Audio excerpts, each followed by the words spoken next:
From the Green Room Studios at Bates Nursery in Nashville, Tennessee, it's Gardening Inside Out, a podcast with highlights from our Saturday morning live show, answering all your gardening questions, giving you plant advice for any space in your life. Let's start the show. Hey, y'all, it's Caroline Gant. Hey, y'all, it's Austin Lowen.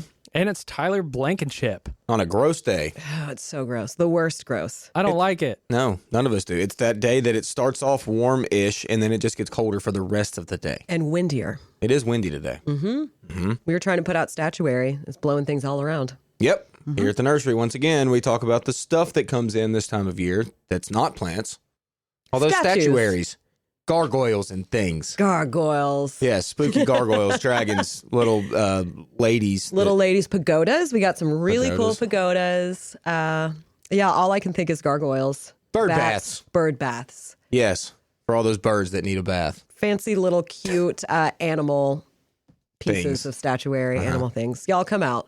Yeah. If you're listening and you're in Middle Tennessee, take a little trip.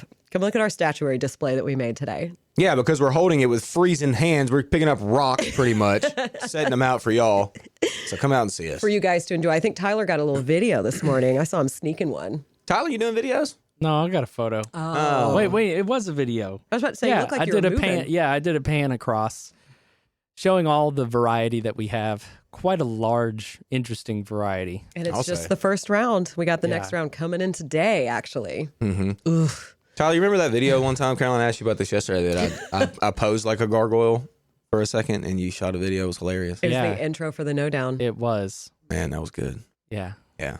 Anyway, You look just like one of those lions. I mean, I don't think people could tell. that's what it apart. was. I was a lion. Yeah. A lion with a massive mane. You were sitting on like a sphere, A like pedestal. those that were Yeah. next to you. Oh, that was great. Yeah. The fun stuff you can do with statuary, people. Oh, yeah. Austin can look just like it. It's crazy. It's crazy. What else is It's crazy? a wild time. Oh, hey, speaking of a little bit of crazy, we got a crazy amount of trees in. And Isley. Oh, yes. Isley, the famous nursery out of Oregon. Boring, Oregon. Nothing boring about that Oh my nursery, gosh. though. It's fantastic. Or their Instagram page. I know I've mentioned it before, maybe not on the actual podcast. So if you're on Instagram, go find Isley Nursery and give them a follow. You could just sit there for hours, which I've done, just scrolling through their feed and watching their videos. They do little walkthroughs of like their specimen gardens. It's stunning. Isley. Isley. Yes. As Ben Truss likes to say, Isley. Yeah, Correct. he really throws in the ice with Isley. Isley. You know, it's not really. I just say Isley. Isley. Isley Nursery. But anyway, it's here. So if you really like cool conifers, you really like Japanese maples, we got them. Uncle Fogey. That's my favorite that I want right now. It's a crazy looking, sprawly little big pine. Yeah, I said little, and then I was like, is big. it's a cool plant. There's a lot of cool plants out of that part of the world. Yep. Let's talk about conifers in Middle Tennessee, though, for a second. Let's do it. Let's go. do it, okay? Conifers here, like we live here in Nashville, Tennessee. So Tyler's on 7B for you. And Stands for bad. yeah, Bad Seven boy. bad boy. That's right. it is a bad boy a little bit when it comes to conifers. Not going to lie. Here in Middle Tennessee, we live in the deciduous capital of the world, pretty much. All of our trees typically lose their leaves over the winter times. A lot of people on the northeast part of the country that is, middle parts of whatever. We live in a deciduous hardwood capital. We do not have too many conifers here that are native. We just don't. Not here in the mid-state anyway. Okay, we have pines and we have junipers, and that's about it. That's actually native. And There's they some. kind of shed, especially the pines in the winter. No, they certainly shed. I mean, all conifers shed. We should really talk about that too. I mean, you got to think about pines. First off, you would not have that cool little pine straw that you can mulch your bed with I love if it. pines didn't shed. They shed to the forest floor. We scoop it up, bag it up, resell it. It's a whole thing. So you can have mulch. So like Caroline said, all conifers are going to shed a little bit. And here in Middle Tennessee, we kind of have to be careful about what conifers we can actually use. And a lot of them we can use here just fine, but we have to have that right spot. Be mindful. Yeah. Like afternoon, conifers want full sun. They just do. But they do not want our summertime heat and drought. Okay. That is a big deal. So putting them a lot of times in some afternoon shade is a good idea to do with a lot of these conifers. Yeah. I've got a couple conifers in morning sun and afternoon shade, and they're doing fine. I do have a spruce in full all day sun. It's happy. Yeah, so that is a good point that, at least Norway spruce has totally naturalized here in Middle Tennessee. Not That's that what it's I've native at all, but it is naturalized, and it can get big. If Norway spruce can get 40 foot here, 40, 50 foot. And they're a pretty good plant for a spruce in Middle Tennessee. Now, the old blue spruce, state tree of Colorado, let's be quite honest, it's the state tree of Colorado. Okay. Not Tennessee. It can live here, but it does live with some stress a lot of times. And a lot of times that beautiful blue color that we love with the Colorado blue spruce does not stay super blue in Middle Tennessee. It just doesn't. It's like a blue-green. Yeah. It is funny when we get those in, when they're fresh off the truck, they're like bright blue and everyone's like, oh my gosh, they look like ice. But if one sits here for, say, a year or two, it still is kind of blue. But when you put it next to the fresh ones, not as blue. No, it's not the same The at all. new growth is bluer. Yeah. We kind of have to wait until spring for the kids. That's the thing with spruce a lot of times. Almost all of them is that they flush heavy in the spring, and that's it. That's really the flush you get for the year. You don't see any other bud cracks. The flush is so nice. Like when my Norway spruce flushes, there's nothing like it. No, there's not. The two-tone look of the chartreuse new growth coming out against that dark foliage. It is so soft before the needles get hard. It's great. It is. It is. That's why people are drawn, I think. At least one reason to the conifers. Just when they push. I did notice, I was taking a walk around some of my garden beds on Monday, and I noticed my Cobra Norway spruce has its little buds that are starting to swell. So it'll be pushing before long. Yeah. And I can't wait for it. I'm so excited. That's a cool plant. That is a strict weeping habit Norway spruce. That one is wild. Yeah, called Cobra, and it is a really cool plant that you got. Because it's nothing. It just really turns down. And it gets funky. It's like a lot of times people ask me, how big the weeping stuff will get, or like the really funky stuff, how big it get. It really kind of depends. And they all take a different shape. There's no two that are alike. Yeah, they grow, especially this one. This grows all crazy. Like when I bought it, it was probably 5 foot tall, but its main lead was going over straight towards the ground. And then in the second year I had planted it, that took a bigger dip, but then started growing straight up. And now it has all this new flesh off of that. Yep, they get weird. There's a lot of weird conifers out there. Super tight, super slow, some super fast. There's just a great, array. So many personalities. Tyler, you got any conifers in your yard, man? I'm about to. Oh, yeah? Actually, I do have a red pine, the golden ghost. Oh, you still have that? It's still alive. Really? Yeah. The golden ghost? Yeah, it's doing great. Huh. Usually they turn to ghosts here. Yeah, I know. You know what that's what I'm How surprised long have you about. had that? 2 years now? Really? Yeah. That's very good. You found a good spot for it then, because I've seen a lot of those not do well. So this is Tyler's talking about a golden ghost pine, which is actually a variegated pine, which is very odd. It's got yellow and green, within the needles, almost whitish yellow. It's cool. Yeah. Yes. It's an odd color. It's hard to explain. But Yeah, it's like cool it's a pale straw yellow. Yeah, there you go. And then the green is standard pine green, but the branching looks cool. This one was a hospital plant that did not do well, recovered, and had some stuff cut out of it. Looks like a topiary. Nice. It looks like it's got 2 different little palm, but oval wide layers. There's a lower and a higher. And I'm just kind of letting it do its thing. It's kind of wanting to travel towards the west. Yeah. And lean out that way. Which We got a leaner. But it's making a cool... Making a statement. Yeah, because the trunk went one way and then it started growing back the other way. So it's getting like that cobra, a little snaky. Yeah. It has definitely lost some needles. I'm not going to lie. It had some other little diebacks, and I think that was from the droughty stuff that we had mainly. Yeah. And it's more established now, and it's looking pretty good. I'm a little concerned, is it going to just produce more needles up top and then get top heavy? So I haven't gotten there yet. But, unfortunately, that tends to happen. Yeah. Whenever that happens a lot, and questions happen a lot with lower leaf loss and branches that are low, but your top part still looks really good. Usually the candlesticks come from the top again and they produce new growth from the top, but not so much down low. Yeah. Kind of sucks, but it's kind of part of it, That's cool the language in the garden is so nice. It's up against a fence and it gets morning shade, kind of, mostly. And then in the afternoon, it definitely gets quite a bit, but it's right on the southeastern edge of my house. Nice. Well, I think you also hit on a really good point, and that's that. So we have a hospital area here is what we call it. And that's for plants that either have been here a while, struggling, broke off the truck, whatever, that we try to kind of get them back to looking cool. And what you did, Tyler, is cool. if you have a lot of dieback or you have branching that doesn't look good and you can make it look like something funky, like that's a fun thing to do, people. Like if you got something that's struggling, like make it different, make it cool, make it a topiary. You know, we have a lot of juniper out here. Juniper's a great one to do this with, y'all. If you have a lot of like interior foliage that doesn't look good with a juniper, like picking, say, 5 or 6 stems of it and like just leaving those and cutting out all the rest, and you get this like funky, like 5-ball topiary juniper. Yeah. Like it's something fun to do with an ailing plant. Yeah. You know? Mm-hmm. Why not? Might as well, if it already kind of, looks if it looks bad, if it's annoying you, then like, you do something about it, make it funky. Do something about it. If it's annoying you, yeah. I've got a deodar cedar that I got here from the hospital that I chopped in half because the top half was dying back. So I just cut it. It looks real funky. Yeah. And I'm waiting to see which branch will take over as the lead. Mm-hmm.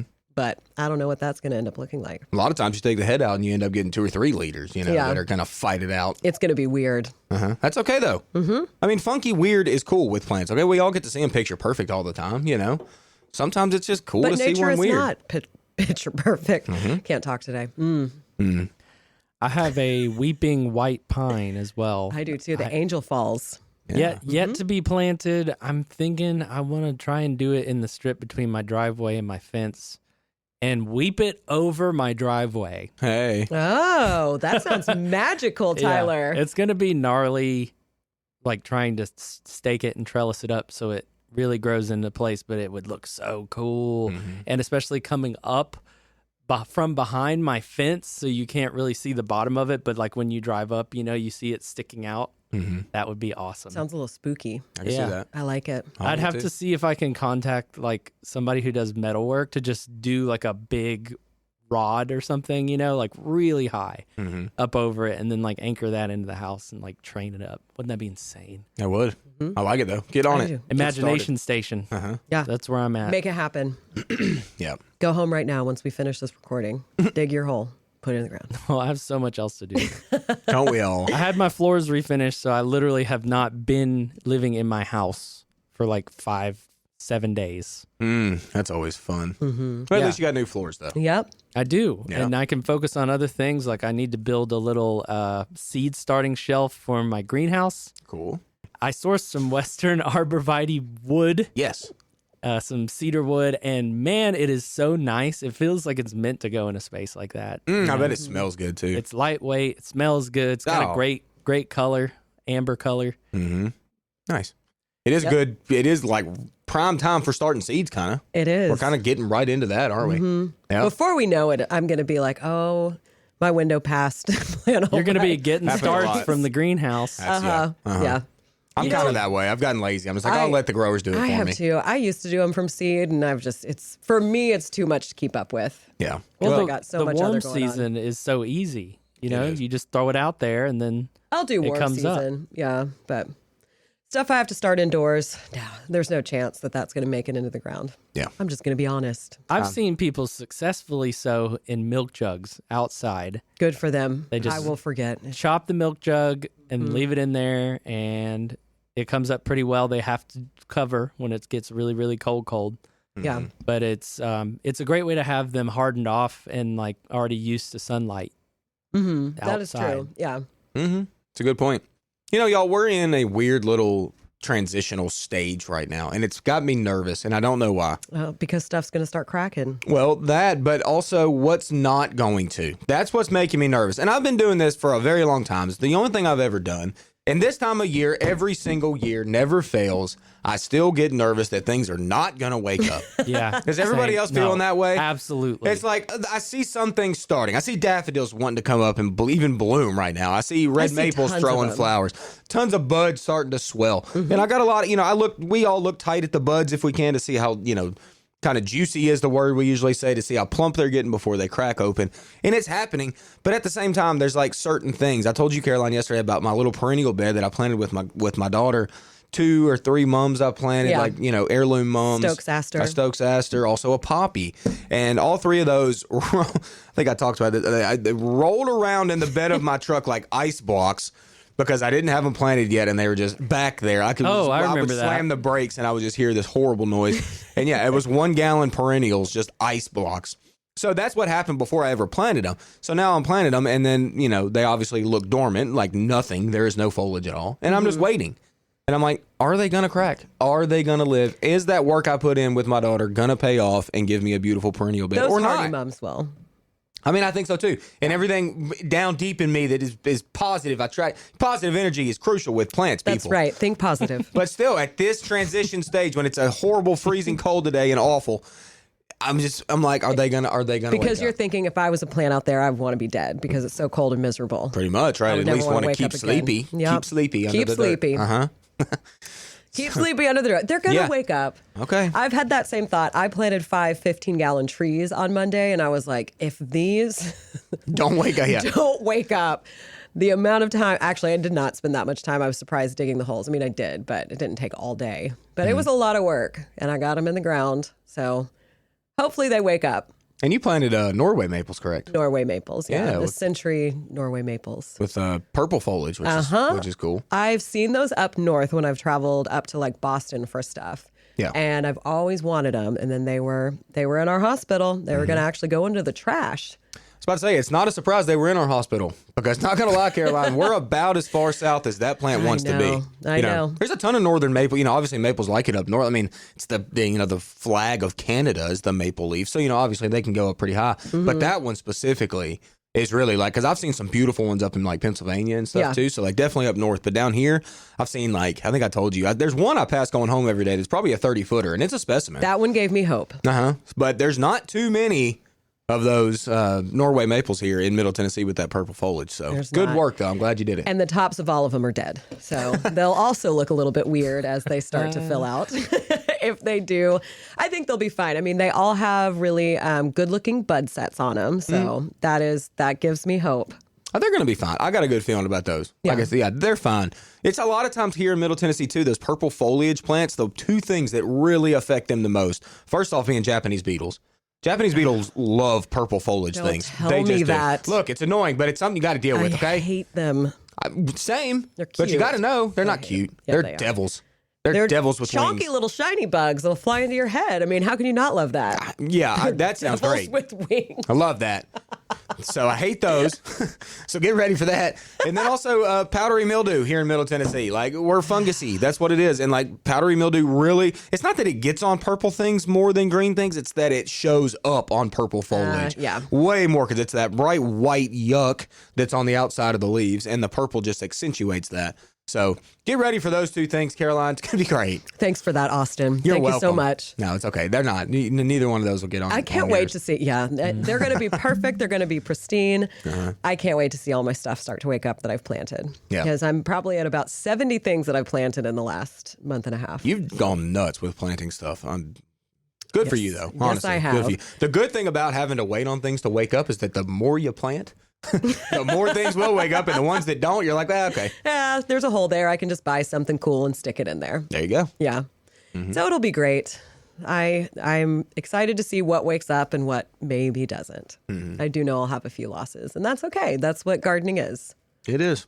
I planted 4 trees on Monday on my day off. Yeah. Some really cool ones too. Really cool. What'd you plant? I planted a Cercidophyllum. I can never remember the common name. Katsura tree? Is that what I'm trying to say? I don't know. Yeah, Katsura. Yeah, that's what it's called. Claim Jumper. That was the specific cultivar. Oh, yeah. You and Ben both got one. We did. That's a cool plant. I planted that. I planted a catalpa for my wife. I've had it since Mother's Day in the same pot, so I finally got that in. It looks good. My wife loves catalpa trees. It's not like my favorite, but it's cool. out there. They're cool. They are cool. I planted an American fringe tree, and for all you people that do not have American fringe tree, you're doing something wrong. I don't have one. Caroline, you're doing something wrong. Yeah, you got to have one. I don't have one. Everybody needs an American fringe tree. Tyler, you guys, why didn't y'all tell me before we started this that y'all didn't have American fringe tree? Why are you just shaming us? Yeah. Well, y'all deserve to be shamed if you don't have American fringe tree. Well, we've got a birthday coming up. And then another birthday coming up. There it is. I'll take one of them American French trees. Fringe, Tyler. American French trees for Tyler Blankenship. Oh, they're so good, y'all. They look like little bushes, not going to lie. I mean, or small trees. little kind of bushes, tall small trees, tall shrubs. Yeah. But y'all, whenever they're in bloom, there ain't nothing like it. People don't even know what they are, and then they start blooming, and people take a picture, and they'll come into the nursery and be like, "What is this?"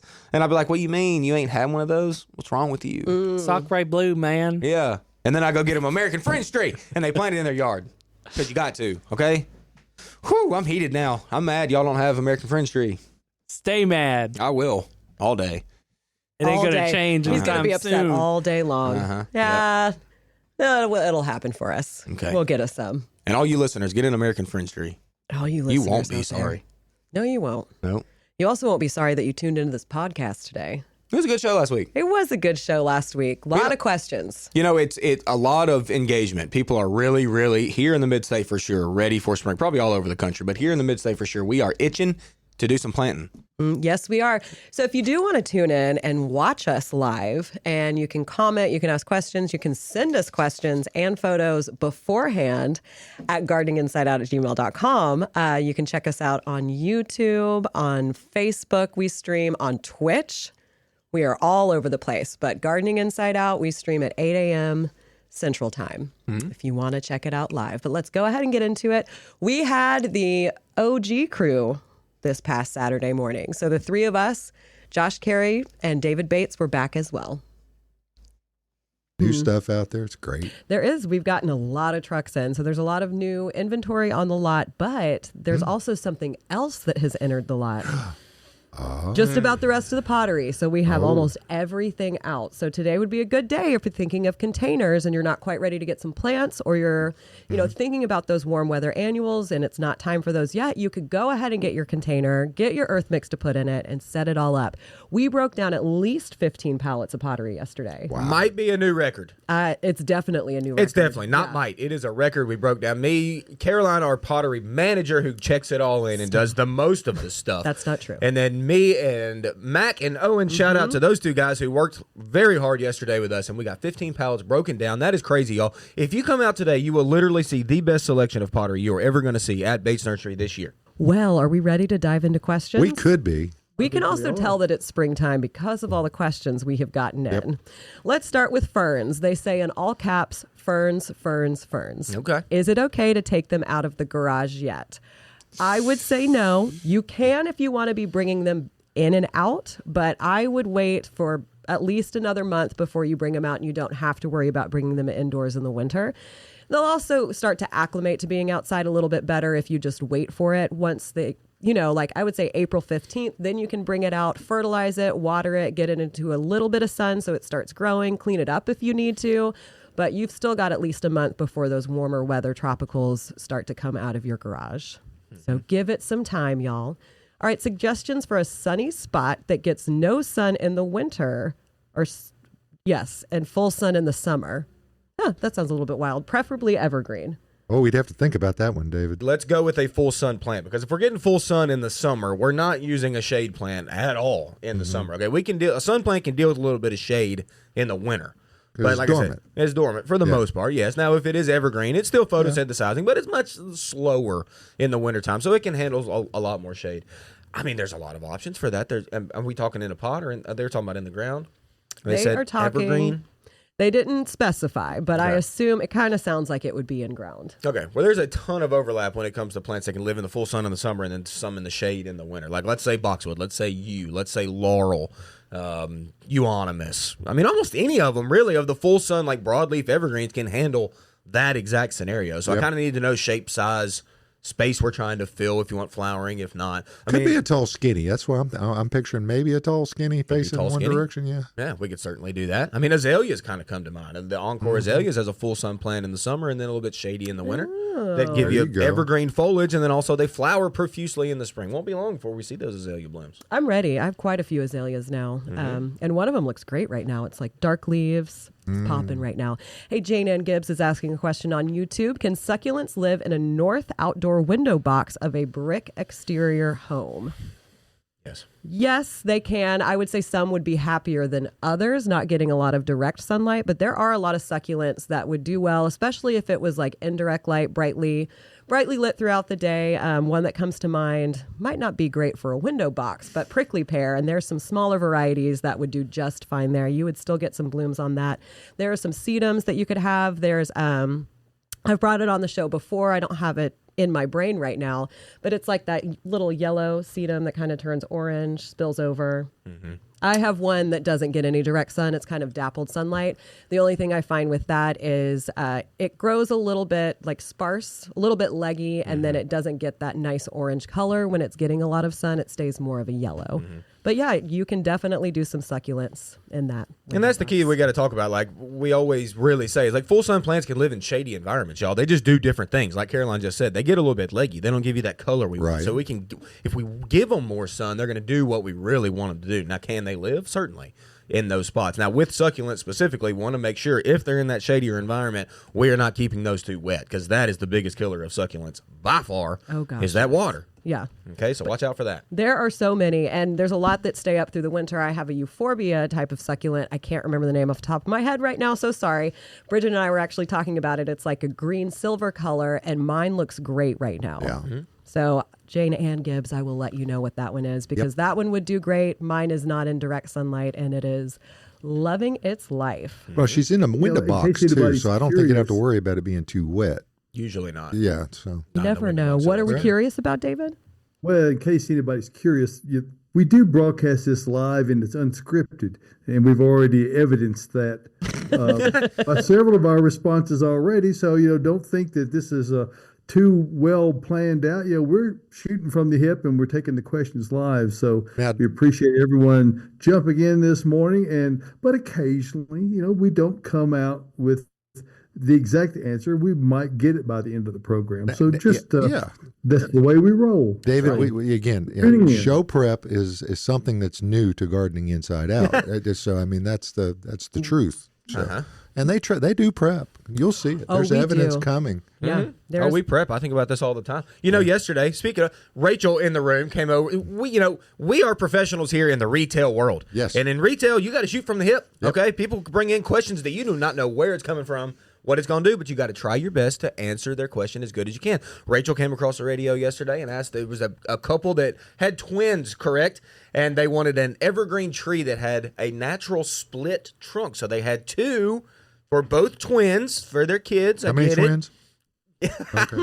You're right, Josh. Sorry. One set, two kids, and but we wanted an evergreen tree that had two stems, and I was like, Rachel, well, that's random for sure, but we could probably make that happen. So we came up with a Sweet Bay Magnolia that we could potentially have a multi-stem plant, and we're going to cut the other ones off and just have two for those people for their twins. There you go. So, I love we that. shot from the hip. We made it happen. Me and Rach made it happen. I have to say, when that call came across the radio yesterday, everybody went to Channel 2, which is where y'all went to talk about it, because we were all interested when Rachel said, I need somebody to answer an unusual question about a conifer. Y'all and were eavesdropping on pottery, us? and we were like, well, we wanted to see what the question was, because we all like learning. Like I talk about all the time here at the nursery, we're always learning stuff. I will say I answered that call when she was like, I've got an unusual question. I was like, Rachel, meet me on 2, hurry. And then obviously all of y'all And then the entire staff so wanted drama. to know what it was. Yeah, drama. We love that here. Hey, I did figure out the name of that euphorbia. Its common name is donkey tail spurge. See? So it All looks right. a lot like the donkey tail that you see in houseplants that I would have in houseplants that would not do well over the winter. But y'all, like, this is in a container at my house, not getting direct sunlight. It's spilling over, and it is gorgeous. When I sent Bridget a picture, she was like, I can't believe it looks like that right I remember now. that one now that you say that. That is a cool plant. And I hadn't seen it come into the nursery. We will get it in the spring, I'm sure, but I wanted to just give it a try to see what it did, and I am a big fan of it. It's pretty. So, there's that. All right, let's get back to questions, though. Small, full sun shrub to plant at the bottom of a small slide to help with erosion. That's going to be just a big hill. It's near a forsythia, so it'll do well like a forsythia. It's at the bottom of the hill to help with erosion. Okay, to help with erosion. We usually always go switchgrass on this because that is an excellent plant. I don't know if you like grasses, but you said small shrub. What about your little blue stem? I mean, we don't really think of grasses as shrubs, but I mean, can be ish. I mean, it's shrubby in a way. I guess I wouldn't call it a shrub. You know, it's if it's close to forsythia. We've got quince over here. We brought that in the room. That's a beautiful flowering shrub that's very versatile. I mean, it can almost live anywhere. Might work too. Yeah, as long as it's not like staying wet. Yeah, yes. You know, if it's like for erosion, I would assume it can get wet and maybe stay that way a minute. Yeah, but does it sit? You get to the bottom of the hill and then flatten out where it sits. Okay, but if it's on, it might work. That might work. Yeah, but there's a lot of different options for that, I guess. I mean. What's your little baby boxwoods that you have out in front of your house? The ones that died last year. Oh my gosh, they're not Josh. dead, y'all. They're Those not look dead? great, by the way. Okay. I haven't brought that back up in a minute, but we're gonna have to get there soon. Is that the cluster of Justins? Yes, The cluster of Justins. Okay. The cluster of 7. Yeah. 7. All tight together. They look money right now, y'all. I'll get you a picture next The week. Justin Huddle. They're all huddled up for sure. I'm a fan of that. Hey, we got a live question in from Barbara. Barbara is asking, should we start feeding houseplants in pots we have overwintered inside now? I don't know why I'm having trouble with reading this morning. Sorry, everybody. Now is the time to start thinking about it. Yeah, I start to feed mine, I would say, like mid-March. So today is March 1st. You could go ahead and start feeding them. I wait a little bit longer when they're starting to really start to push new growth and wanting to come out. But yeah, now's the time to think about it or start doing it. I'm a big fan of Osmocote that we have here at the nursery. It's a 6-month slow release that I will use to fertilize most of my house plants because I do have a lot. And then I'll supplement that with some kind of liquid fertilizer that I can add to the water when I'm watering those plants. But yeah, not a it's bad day pumped. to maybe drag them outside and clean on them. There's a lot of that kind of thing that's coming up. So you could certainly do that. It's going to be mild enough today where it's not going to be injurious to anything. So They'd probably love that sunshine. Oh, yeah. You can, kind of clean up the leaves like David mentioned. Take a look at them, see if there's any problems with them. But yeah, it's not just outdoor plants right now that we're thinking about. We're starting to think about our indoor. All right, do weeping white spruce grow well here? I worry they won't like our hot, humid summers. That's a very they good do question. fine. Mm-hmm. And David's right. That one actually does do fine. You know, we are not like the spruce capital of the world by any means, y'all. But we do sell weeping white spruce, and we sell a lot of them here. And I have this seen year. them do very well here, surprisingly. I mean, really, they have. You know, Norway spruce does really well here. It's naturalized here just fine. And the weeping white spruce, I've sold it to customers. They've showed me pictures of them, as the years go on, and like they're still looking fine. Yeah. And one of the things that people may not realize because they don't deal with the taxonomy side of it much, but Austin, of course, will be very much apprised of this. The white spruce or Picea glauca. Now, the dwarf Alberta spruce that you see all the time are a cultivar of white spruce. So obviously they do really well. There are things that you have to be maybe somewhat concerned about, but the very densely foliated dwarf Alberta spruce are a lot more susceptible to things like mites, but they're not going to have any issues with the heat or freezing weather. They do well with both. Gardening Inside Out is brought to you by Earth Mix Garden Products, creating regionally sourced high-quality soil blends and amendments for the sustainable-minded gardener. Fall and winter are great times to plant in the Southeast, and Earth Mix can help you with Landscape Soil Conditioner. Mix landscape with your native soil to feed all winter long. Added mycorrhizal fungi help your plants get established faster and increase hardiness through the year ahead. Visit earthmix.net for more information and retailers near you. Remember, success begins at the ground level when you use Earth Mix Garden Products.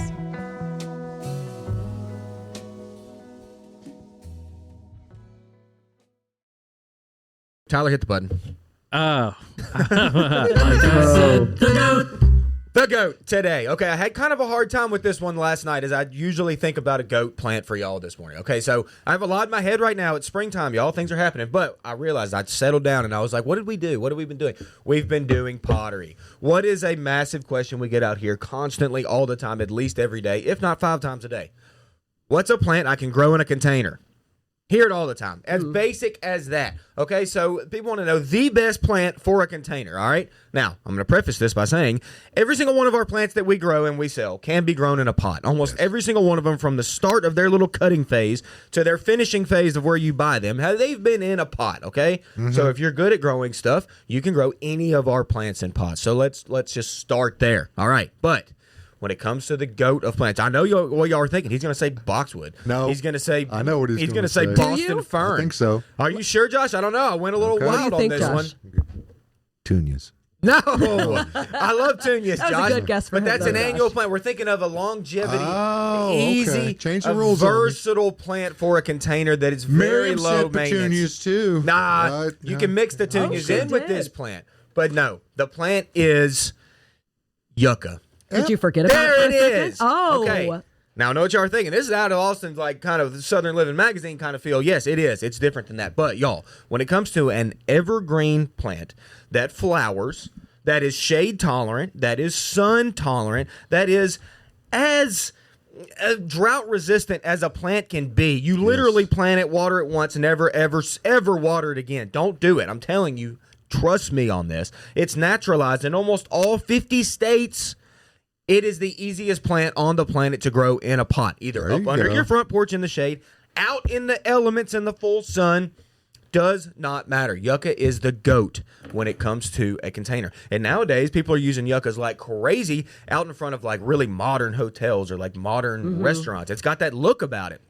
Okay? And they can set it out there and not ever have to do anything. A lot of times people will be like, well, I don't have any access to water outside of this restaurant or outside of this hotel. So I'm like, yucca is what you need, okay? And you know what's great about yucca? Caroline can tell you this because she lives it, and that is if the yucca main plant, like the main stem, starts to get a little bit taller and leggier on you, you can chop that back. Now, in the ground, Caroline has noticed, what happens? It pups up. Yep. like crazy. Like crazy. It spreads and makes this little stand, and it's almost like not cool. But in a container, it is contained, okay? So you cut that main stem if it starts to get a little leggy on you, cut the top right out. You got all these pups that fill this container. And what's great about yucca as well is that it loves to be tight.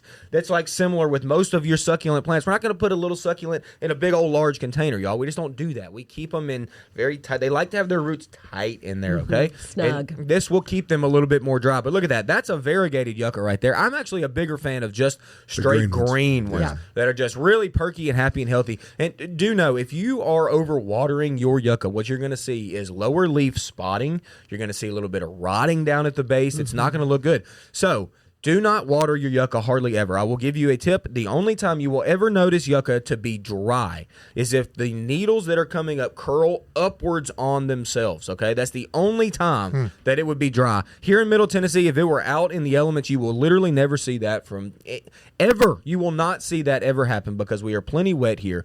Make sure you have an adequate drain hole, okay? If you're going to buy from us, use our Proganics O, which is our outdoor. It has some expanded shale in there, which to y'all just looks like little rocks pretty much. That's going to help with drainage. You can even add gravel in that mix if you want to really help with drainage. Drainage is the key on yucca. Like I said, the goat. You didn't talk about the blooms on it. I did. I said it blooms. It blooms white. Yeah, It's you like see a them. huge bloom spike. It though. is. Right, you see them in the wild in New Mexico, for example. Yes. And there will be acres of them.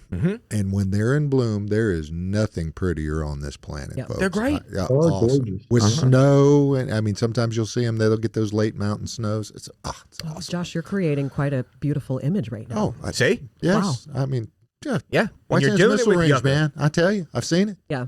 Okay. Yucca is great. I have a friend that I help him with his rooftop pots each year, and it's like full hot sun all day, baking in the sun downtown, and also very, very windy. And he has a color guard yucca that I've been repotting every 2 years for a while. And every year I go like mid-March, it's still cold, and that plant is just showing off, whereas everything else is either dormant or dead.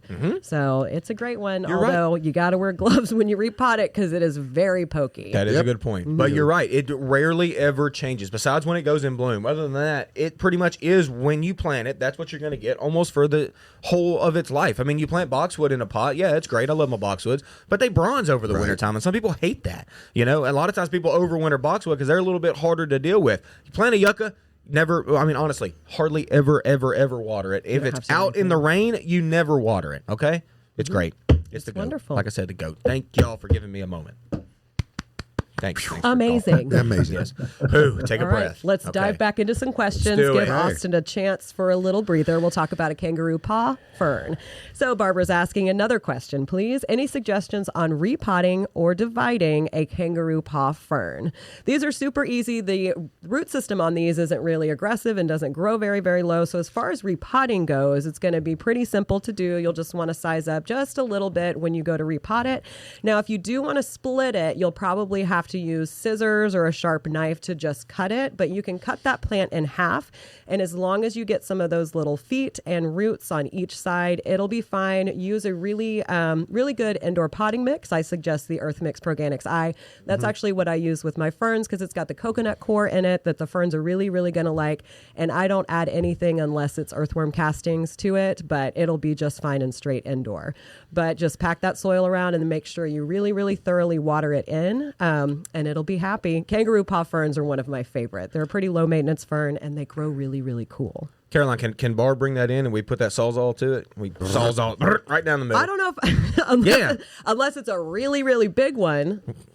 Bring it in, Barb. We'll do it. Barbara, if you want to bring it in, we can take a look at it. Some excitement for Saturday We can morning. also Metal repot it cutting for blade. you. Yeah, metal cutting blade. Josh knows.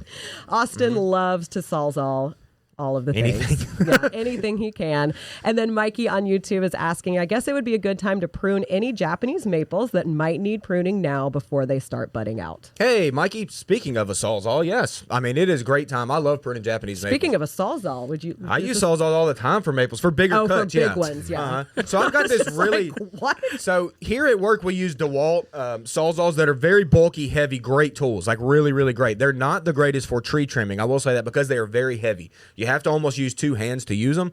I got this sawzall. It's a Porter Cable brand, so it's not like super beefy. It's not like the the top of the line or whatever. Like but, a Milwaukee. Yeah, or like a Milwaukee. Yeah, it's not like that. But it's very much so handheld. It's light, okay, but it still works very well for tree trimming, especially Japanese maples because their wood is so soft. It's like butter cutting through maples. That's really what I like about them. Like give me a crepe myrtle, and I'm not trying to cut that all that much. That wood is way too hard. I hate it.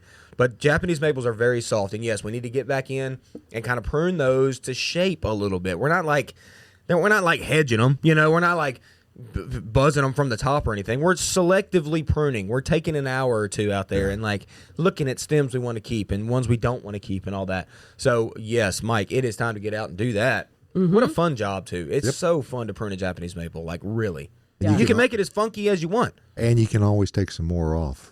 More than you think. Yes. Now, I know maples are expensive. They're fancy. People love them. They're delicate, whatever. They can be pruned more so than you think they can. Y'all don't think they're any different than any other tree that can be pruned. Let's just select those stems we really want to keep, and those ones we don't, let's get rid of. All right. Yeah, How about best? particularly if you're going to do it now. Yes. Yes, definitely. Because they're dormant, and everything's going to change quickly. So this is a really good time to be looking into that. And if you like I said, if you've got questions about yours, take a picture and bring them out here, and Austin will take a look at it. And I love it. guide you, hold your hand. Yeah. Tell you it's going to be okay. Take a couple different views, one side, the other side. Where you mainly see it from, that's kind of like a good, like if you sit outside and observe your maple, like from a specific angle, that's kind of the way you kind of want to look at it. You before you prune, you know what I mean? If that makes sense. It does make sense. It does to me. Study it. I still need to prune mine, so maybe I'll do that this weekend. You haven't even taken, I want to see the picture. You haven't even taken a picture yet. I keep forgetting. I will. It's been about 2 weeks of you asking. I will get a picture when I get home from work because the sun will still be out. There you go. Finally, days are getting longer. Hey, Miriam says, and you can Miriam. saute. Yes, Sorry. Miriam, friend of the show. You can saute blooms with scrambled eggs and onions. So Miriam's talking about yucca. Oh. So okay. lots so of fancy. lots of the yucca plant are edible. The root is actually edible as well. Oh, yeah. So if you Make go to soap out dig of yours it. up, you can make chips out of it. Oh, you can make soap. Wow, Yes. Josh. Yes. And Miriam knows because we talked about Texas at the top of the show. She's a Texas gal. Yeah. So she knows these things. If you're thanks, careful Miriam. and you get Appreciate it. you get a big one and you got the needles on the end, if you're very careful, you can trim around the very tip of it and pull out a long thread for an emergency repair item as well. Who are you, Josh? Wow. It's MacGyver over there. No. That's a good point. I mean, one of the species of yucca is filamentosa. They've got filaments that come out of that. Like, yeah, I can see where you're going with that. And then Miriam, you so fancy. You are fanciest. You are fanciest. I mean, Miriam. scrambled eggs with yucca. Miriam, girl, I see you. Miriam, come out to the nursery. We It's been haven't a minute. seen you in a minute. Come say hi. All right, let's talk trees for a moment. Best time in spring to plant new trees. It's an oak and a maple. Josh, tell him. Now, 3:30. Yeah. Well, you got to wait till the show's over. But Well, yeah. Well, good thing for you is we just got in, I don't know, a literal full semi of trees, y'all. They're all still dormant. They've all got beautiful, juicy buds getting ready to start cracking. Some of them even cracked some leaves, like weeping willows are well known for cracking leaves early. They've already kind of started that process, but we've got them. I mean, you talk about a good time to plant. Now's great. I mean, we're still moist. It's early March. Like, the temperatures aren't stupid. It's not summertime, obviously. Nope. And it's the best. So, like I talked about with pottery at the top of the show. Here, we're at the middle of the show, and your best selection of trees, at least for the most part, is today. Now.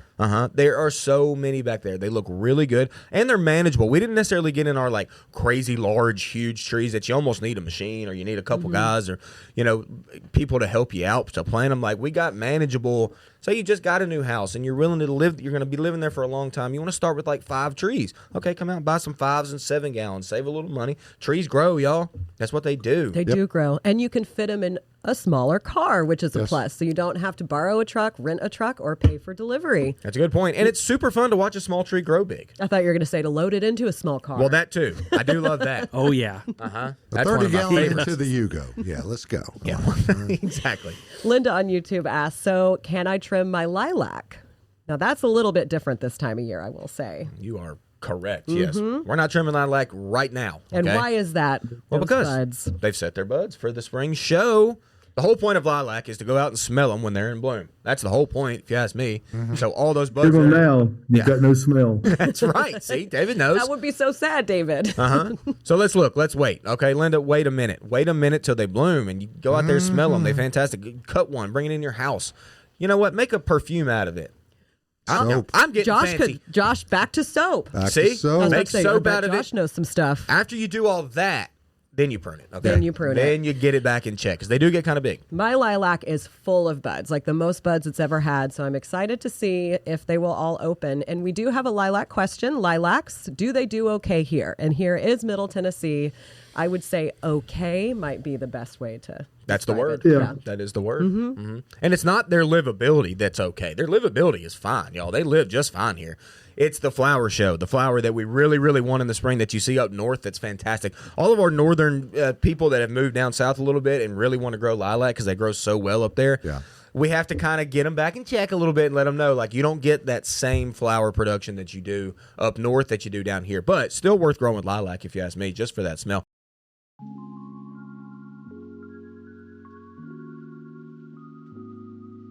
Additional support for Gardening Inside Out is brought to you by Bates Nursery and Garden Center, a third-generation nursery located in Nashville, Tennessee, and 20-time recipient for Nashville's Best Garden Center, offering the widest selection of new arrivals for fall, like specimen conifers, Japanese maples, and pansies in nearly every color. Open year-round, minutes from the heart of Nashville in beautiful Whites Creek, Tennessee. Browse their selection online anytime at batesnursery.com.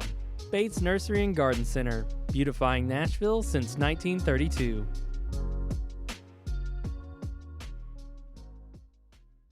While Tyler's getting that up, I will say if you ever have pictures of problems or things you're proud of, if you want to show off your garden as things wake up, gardeninginsideout@gmail.com is the email address to send those to. Please do. We love it. We love seeing I your love photos. pictures. What we got, Tyler?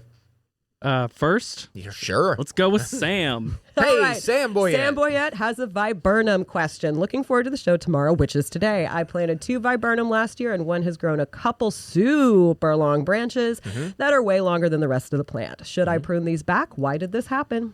Why do you like it? What you want to cut it? Yeah, I mean, that's You the thing. want to cut it? Yeah. Yeah, that's the key, really. And Sam, I remember you buying those last year. I remember those viburnums; those were cool. And why it is that sometimes plants shoot up random stems like that, I don't have a great answer for you. Besides, they're just happy, ready to roll. I mean, they're just ready to shoot up. So that's what yours did. And yes, to get those back in check, let's get those back to where the other sticks and foliage are, kind of nice in the top of that, and we'll get a nice bust out of that. So you're not going to hurt anything by doing that, Sam. Also, Sam, I hope your Japanese maples are starting to wake up a little bit. I bet they're getting budded. He's the one that grows so many in pots, and he does a great job with that. They are fancy, looking good. So I'm hoping to see some pictures of that soon. Sam, great to see you. Hopefully today. I saw you last week. I think he was here last week. Got to come out. Everybody come out today. Yes. Carol Cap's question. What was it? Carol says, hey, guys, good to see you all last week. Do you think I should put out the 2 camellias in the ground now or wait till the cold snap passes? October Magic and Spring's Promise. All right, Carol. I planted mine in ground a couple weeks ago, but they had been outside in the elements all winter. Well, the good thing is that ours have been housed all year. Yeah, they've been inside the greenhouse, but none of our camellias have really cracked new foliage. Really what we're waiting, like the old foliage that you got, even with tonight's temps around 23, 25, I think I saw, is not going to damage the old foliage that is already up. So if it were to have cracked new growth, if yours does have new growth, I don't know if it does or doesn't. So if it has cracked new, very tender leaves, then you might avoid tonight. And then we wait till next week. But if it's just old growth, go ahead and plant them. Go ahead and do it. All right, let's ask a couple hydrangea questions just to wrap up the show. Little Hottie hydrangeas, can they really handle full sun? Hence the name, Little Hottie. They're taking it. Yeah, they are taking that hot. All panicles seem like they can handle full all-day hot sun. It is, and it's a newer intro, the Little Hottie, and it's supposed to be smaller with still that just really tight white bloom atop of the foliage. Really good plant. Like Caroline said, it's a panicle hydrangea. Stick those in the full sun. That's where they're happiest. It's going to be great. Like I said, it's a new intro. They're coming out with new intros of panicles all the time, and they are really, really good looking. They're so gorgeous. How about can I plant a hydrangea now? Yeah, baby. Josh? Oh, at 3:30. 3:30. Let's plant it. And then is it a good time of year to transplant my endless summer hydrangeas to a shadier spot? Sounds like you need to put it in that shadier spot. Yeah, I mean, it's been, we don't want to do it when they have leaves. Let's do it when they don't have leaves. So let's go ahead and get it done now. Now's a great day to do it. No excuses, right, Josh? None, because I moved the ones that I put in the wrong spot about 3 weeks ago. Good for you. So very good. All right, folks, music means that this edition of Gardening Inside Out is coming to a close. What a fun and frivolity and fact-filled show we had today, David. Went rather quickly. It did, in fact, go quickly. And we want to thank Rachel for sitting in to catch up on it and see what's going on. I wonder if she picked up anything while she's here. I mean, it's a lot of action today. She's like saying a little bit. Hey, folks, the garden center's open until 4 o'clock today. Don't wait until 3:30. Come on out and just get on going because I think, it's open 9 o'clock now, so we're here for you. And, hey, it looks great out there. It's going to be a glorious weekend. Y'all be safe. We'll see you right here next Saturday morning for Gardening Inside Out.